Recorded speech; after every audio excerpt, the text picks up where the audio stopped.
Hello friends, my name is Shefali Tyagi. Welcome back to my channel. So today's topic is obsessive compulsive disorder, जिसे हम OCD भी कहते हैं। अब हम जानते हैं कि OCD के सिम्टम्स क्या क्या हो सकते हैं। एक ही विचार का बार बार आना, उसे रोकने की कोशिश करना बट रोक ना पाना।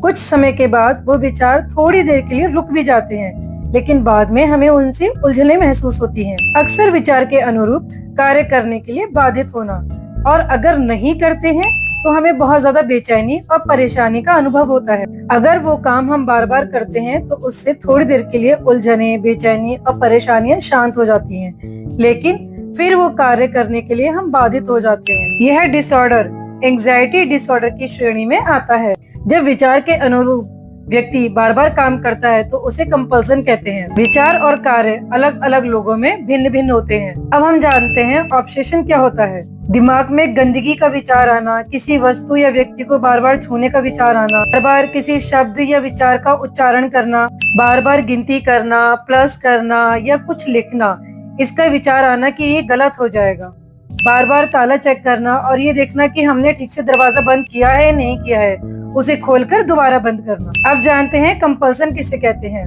अत्यधिक सफाई करना, पिछले पेज को जो हम पढ़ चुके हैं उसे बार बार पढ़ना, पलट पलट के देखना, बार बार भगवान के या लोगों के पैर छूना, बार बार हाथ जोड़ना। आइए जानते हैं OCD में घर वालों की भूमिका क्या हो सकती है। हमें रोगी का हौसला बढ़ाना चाहिए, उसको बुरा भला नहीं कहना चाहिए, और परिवार वालों को ये समझना चाहिए कि रोगी जानबूझ के ये काम नहीं कर रहा है। अगर किसी पेशेंट का OCD ज्यादा बढ़ गया है तो आप काउंसलर, क्लिनिकल साइकोलॉजिस्ट या साइकियाट्रिस्ट से हेल्प ले सकते हैं।